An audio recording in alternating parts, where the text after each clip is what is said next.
Adalah untuk Alfian Tanjung, langsung saja tanpa basa-basi, saya tantang Anda ya, baca kitab. Ya, Anda kan mengutip ayat tuh ketika berbicara tentang Kang Deddy Mulyadi.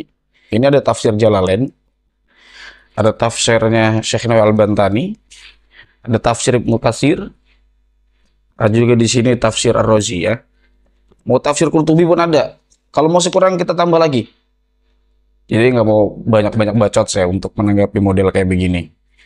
Ya, dia mengaku Islam tapi menggunakan cara-cara kotor dengan Islam. Ya bagaimana tidak, ini Alfian Tanjung dengan temannya. Apa coba bilang ketika berbicara Kang Deddy Mulyadi dengan pendukungnya? Musuh-musuh Islam lah.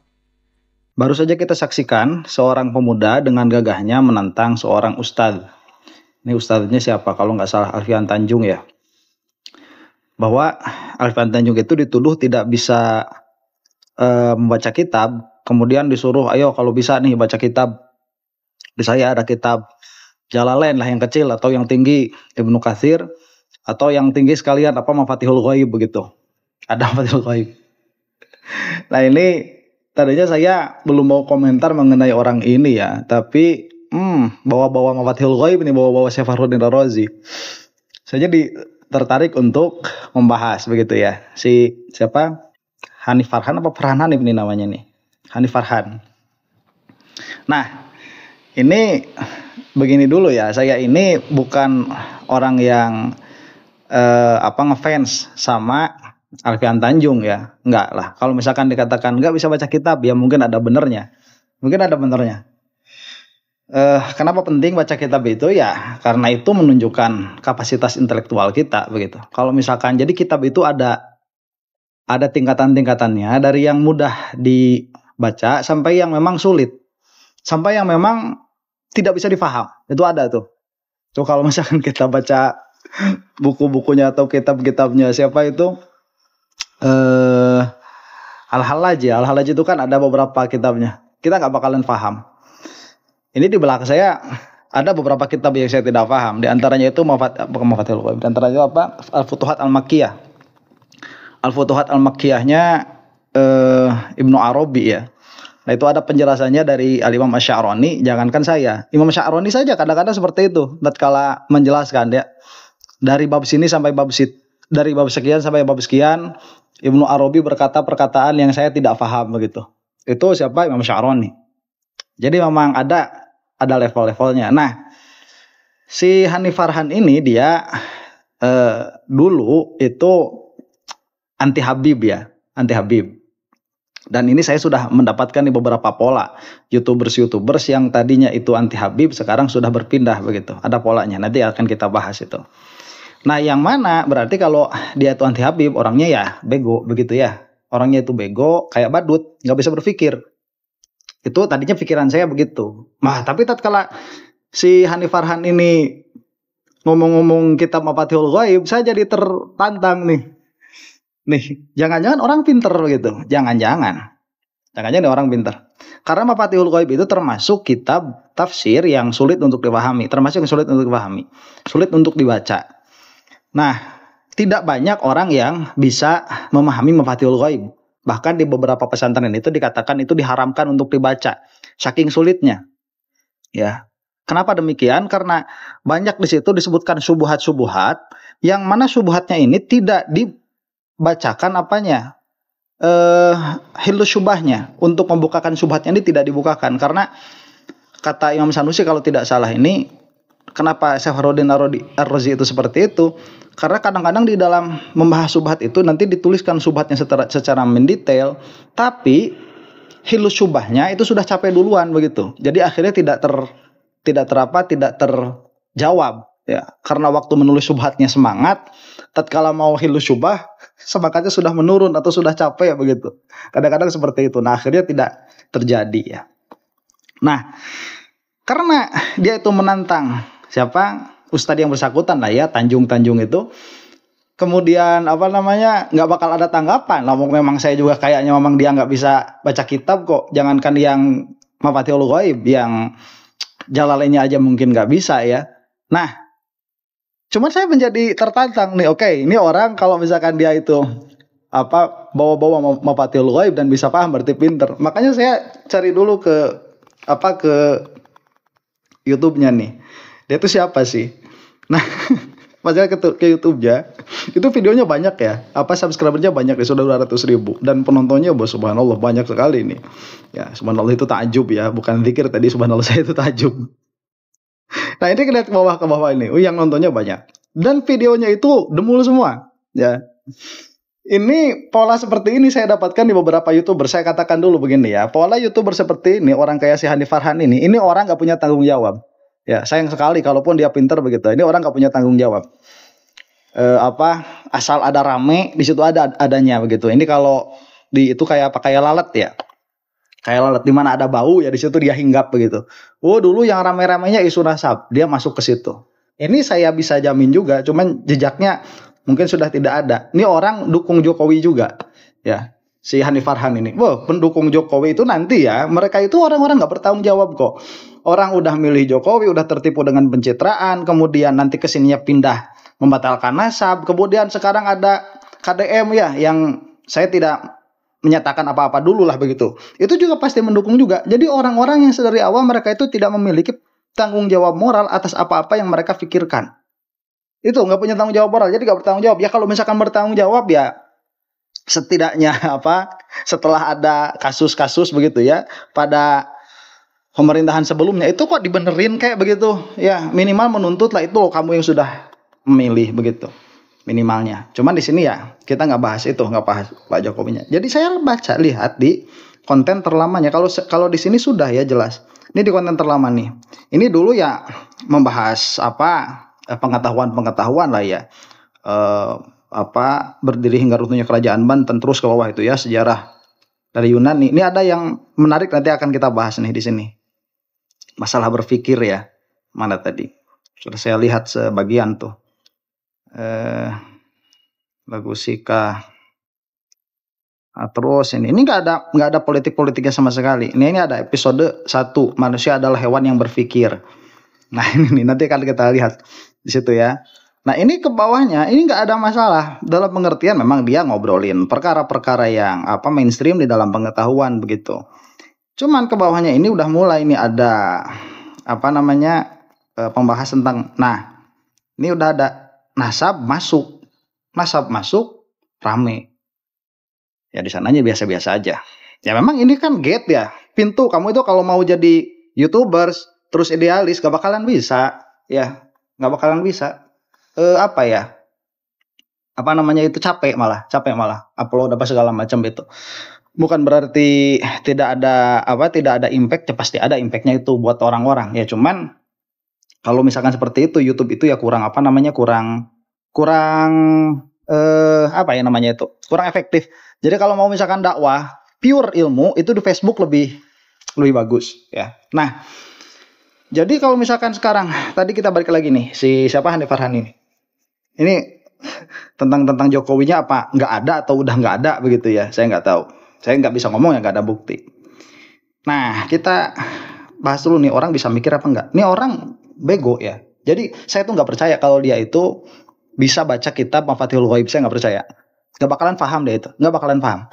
Jadi kalau misalkan dia nantang Ustadz Tanjung itu ya, itu Alfian apa awalnya siapa? Nggak tahu.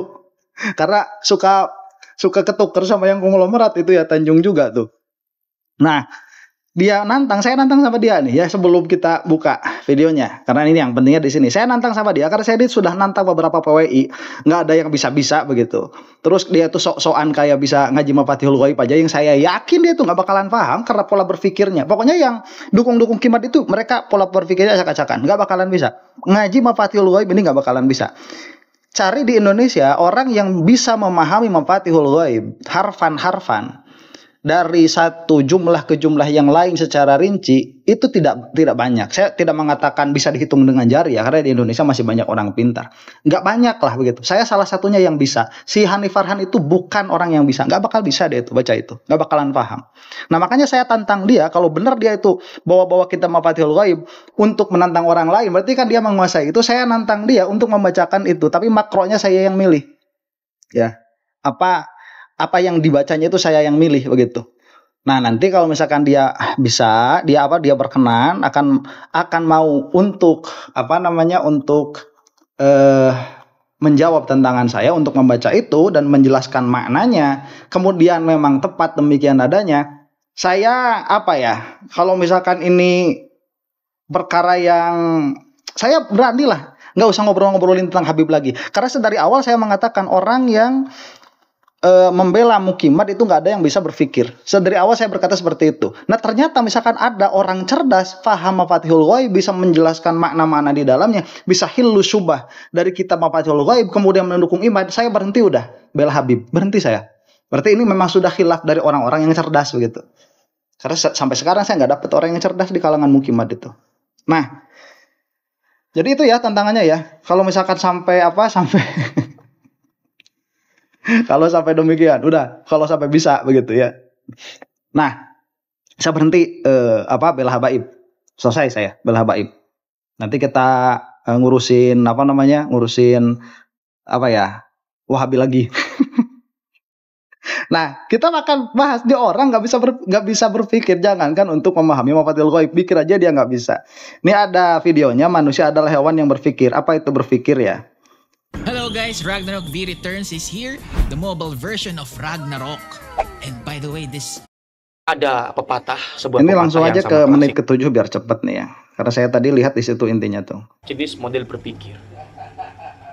Bahkan banyak sekali tokoh yang mendefinisikan apakah itu berpikir. Nah, sebentar. Jadi di sini mau membahas apa itu berpikir ya. Cuma dia nggak ngebahas, malah ngecapruk aja kemana-mana nih. Ini kita cepetin lah, biar enak nih. Kalau yang merasa itu nanti tinggal dilambatin ya. Bahkan maksud dari berpikir itu sendiri sudah hadir di tengah kehidupan manusia dengan model berbagai nama. Bahkan masing-masing dari kita pun sebenarnya memiliki definisi sendiri tentang berpikir. Tentang apa itu berpikir. Nah, itu nggak bisa punya definisi sendiri karena definisi itu ada syaratnya, harus ada jenis, harus ada fasolnya, begitu. Nggak bisa kita punya definisi masing-masing mengenai berpikir, nggak bisa. Itu sudah pakem berpikir itu. Nanti kita bahas. Setiap peradaban yang memiliki kebudayaan tinggi pastinya memiliki definisi sendiri terhadap berpikir atau memiliki tradisi berpikirnya masing-masing. Sehingga dengan itu melahirkan begitu banyak kebudayaan yang kita dapati saat ini. Misal tradisi Yunani. Nah, sebentar nih. Ini gaya songongnya nih, gaya songong nggak berilmu begitu. Kalau berilmu mah songong juga ya seneng. Ya kalau misalkan Gus Bahan nih songong dia itu kan cangkemele apa segala macam begitu ya. Ya di dalam beberapa masalah itu sedikit sekali kesalahannya Gus Bah itu. Meskipun fatal tuhnya. Itu sudah saya bahas lah. Gus Bah itu orangnya songong ya. Saya itu alim. Terus begitu demikian ngomongnya. Lah memang dia alim beneran kok begitu. Ditanya hadisnya dia tahu, ditanya Quran ya beliau itu paham, kemudian ya cuman berpikirnya saja lah, sedikit saja Gus Bah itu. Cuman itu tidak menafikan kealiman beliau yang luar biasa begitu. Kalau si Hanif Farhan ini orang nggak punya ilmu, nggak punya pola pikir, tapi ngomongnya itu gayanya luar biasa. Mereka memiliki tradisi rasio, ya. Sehingga ini nanti mengembangkan filsafat yang begitu mendunia. Timur Barat semuanya ketika berbicara filsafat ya pasti berbicara juga tentang Yunani. Selain dari filsafat juga, tradisi berpikir model rasio ini nanti melahirkan sains modern di dunia Barat ya. Di India kuno atau India lama ya, melahirkan tradisi berpikir yang spiritual atau yang disebut sebagai interintelek. Nah, berpikir model yang India ini nanti melahirkan model-model bermeditasi begitu. Begitupun dengan tradisi berpikir Qurani. Nah, ini nanti melahirkan tradisi sains yang berlandaskan spiritualitas. Nah, ini di Timur Tengah dan tempat-tempat yang dipengaruhi oleh Timur Tengah itu sendiri. Untuk mengetahui hal yang universal itu, saya ingin mengajak teman-teman untuk menanggalkan kata berpikir. Mengapa? Kata berpikir ini serapan dari bahasa Arab, dari fakar atau tafakkur. Ya, jadi meninggalkan kata berpikir begitu. Ini kita belum ada definisi nih ya. Kita apa itu berpikir? Kita tinggalkan dulu kata berpikir karena itu dari bahasa Arab. Ya, tafakkur. Mengapa? Karena berpikir itu ternyata ketika diserap di bahasa Indonesia bukan hanya tafakkur, tetapi juga ada yang menggunakannya tadabbur, ada juga yang menggunakannya tadzakur, ada juga yang menggunakannya nazar. Tentu ini sangat berbeda. Jadi antara tadzakur atau tafakkur atau tadabbur atau nazar dan sebagainya itu masing-masing dari katanya atau kalimat dalam bahasa Arab. Jadi kalimat itu dalam bahasa Arab itu kata dalam pengertian bahasa Indonesia. Itu sama sekali memiliki arti dan definisi yang berbeda. Misal saja fakaro, jadi fakaro itu artinya berpikir. Kemudian dari tadabbur itu merenungkan objek, atau dari nazar itu artinya mengamati objek. Jadi beda antara mengamati dan merenung. Itu sama sekali berbeda. Ya, apa perbedaannya? Kalau berbeda itu apa perbedaannya? Itu harus dilihat nanti fasolnya apa perbedaannya. Kalau memang misalkan berbeda, itu berbeda. Ya apa perbedaannya? Nggak bisa ngejelasin. Berarti kamu nggak paham juga. dari tadzakar, tadzakkur, itu artinya mengingat-ingat. Tetapi sering sekali ketika diserap menjadi bahasa Indonesia, itu menjadi satu kesatuan ngumpul di situ. Contoh saja, ulama itu kan jamak, mufradnya alim. Nah udahlah, ngedabrus. Ini nanti lihat sendiri ya. Saya udah nonton dari soal sampai akhir. Ini ngedabrus terus kesananya itu. Orang nggak paham dia. Nah jadi kalau misalkan dari awal dia itu tidak mengetahui apa definisi dari tafakkur begitu ya, dari berpikir, dari nazar. Tadi kan ada 4 bahasa tuh, ada tafakkara, ada berpikir, ada nazar, kemudian ada tadabbur, kemudian satu lagi apa tadi? Ini arti 3 atau lebih. Bentar ya. Tetapi ketika diserap di dalam bahasa Indonesia, Cuma 3 ya. di bahasa Indonesia itu menjadi satu kesatuan ngumpul di situ. Contoh saja, ulama itu kan jamak, mufradnya alim. Itu sama sekali berbeda. Ada juga tadzakar atau zakar, dari tadzakar, tadzakkur, itu artinya mengingat-ingat. Tetapi sering sekali ketika diserap menjadi bahasa Indonesia, itu menjadi satu kesatuan tadzakkur. Jadi ada tadzakkur, ada tafakkur, ada tadzakkur, ada nazar, ada tadabbur begitu. Jadi dia nggak ngejelasin kok apa, cuman ngumpulin kata-kata aja. Ini begini ya, kalau misalkan kita ngomong bahasa Arab itu tidak seperti bahasa Indonesia. Kalau si Hanif tadi bilang nih, oh ini adalah apa namanya berbeda, nggak berbeda. Itu kadang-kadang ya suatu bahasa itu dia umum, kemudian memiliki sedikit kekhususan. Ini seperti kalau di kita ya, ada yang namanya pedang, kemudian jangan dengan pedang lah, ada yang namanya samurai, kemudian atau katana ya, ada yang namanya katana, kemudian ada yang namanya apa namanya itu golok lah ya, cuman bukan golok yang apa itu kalau bahasa Indonesianya itu simitar ya, simitar itu yang kayak gimana? Atau kalau di Sunda itu lebih mudah, ada yang namanya lepet, ada yang namanya apa buras ya, longsong begitu. Ada lepet, ada longsong. Nah ini sebetulnya bedanya itu sedikit saja. Jadi itu hampir sama, cuman ada perbedaannya sedikit. Kalau mudahnya di bahasa Indonesia itu melihat dan melirik lah begitu ya. Setiap melirik itu melihat. Begitu, karena itu lebih khusus saja melirik. Cuman kalau melirik itu ada kekhususan di situ, yaitu tidak menghadapkan wajah. Jadi melihat tanpa menghadapkan wajah. Nah itu ada apa? Melirik. Jadi itu umum dikasih kekhususan sedikit. Itu di dalam bahasa Arab banyak seperti itu. Makanya kalau misalkan kita lihat ada unta ya, unta itu bahasanya ada unta. Unta betina udah beda lagi bahasanya. Kemudian apakah itu berbeda sama sekali? Enggak. Itu ya unta-unta juga begitu. Ada unta lagi apa duduk, itu beda lagi bahasanya, sedang menderum begitu ya. Kemudian unta yang dipakai untuk berperang beda lagi bahasanya. Itu unta-unta juga. Nah, jadi dari yang tadi ya apa berpikir, kemudian nazar, kemudian tadabbur, kemudian tafakkur, ini sebetulnya sama. Asalnya dari apa? Dari nazar. Dari nazar itu dia yang paling umum. Jadi nazar itu apa? Kita menghadapkan ya, kita tawajuh nih, kita menghadapkan ruh kita untuk mengidrok perkara akliyat. Itu nazar namanya. Jadi dia yang paling umum sudah nazar ya. Makanya suka bahasakan ada wajib nazar. Ya, nazar itu demikian. Kita itu karena yang mengidrok itu ruh, yang mengidrok itu dalam pengertian apa ya? Mempersepsi. Yang punya persepsi itu ruh kita. Nah nanti persepsi ini dia banyak sekali alatnya. Di antaranya ada panca indera begitu. Nanti kepada perkara-perkara yang mahsus itu bukan nazar itu mah. Kalau kepada perkara-perkara yang mahsus itu apa? Yang terindra. Seperti kita ingin mengetahui rasanya gula itu kan bukan dengan berpikir tapi dengan kita tempelkan kepada alatnya untuk ngetes itu. Apa? Lidah. Nah nanti kita tahu rasanya gula itu apa. Kalau misalkan kita mau tahu suhu sesuatu ya kita pakai kulit begitu. Kita mau tahu bentuk sesuatu ya yang dipakai mata sehingga nanti ruh kita itu mengidrok ke situ. Nah itu apa? Nazar bukan ya apa? Idrok ya, itu yang paling umum tuh idrok. Kalau idroknya ini kepada perkara yang makulat, kepada perkara yang makul, kepada perkara yang akli, maka itu disebut nazar. Kita tahu nih ngitung 1 tambah 1 sama dengan 2, 4 tambah 4 sama dengan 8. Pokoknya tatkala ruh kita itu tawajuhnya ke sana kepada perkara yang aklinya. Jadi kalau misalkan kepada apel nih, dia bukan kepada rasa apelnya, bukan kepada bentuknya, tetapi kepada makna apelnya. Nah itu sudah apa? Sudah nazar. Nah nanti kalau misalkan kita ini menyusun perkara-perkara yang sudah kita ketahui untuk sampai kepada perkara yang belum kita ketahui, di situ namanya apa? Tafakkur. Itu berpikir namanya. Ya.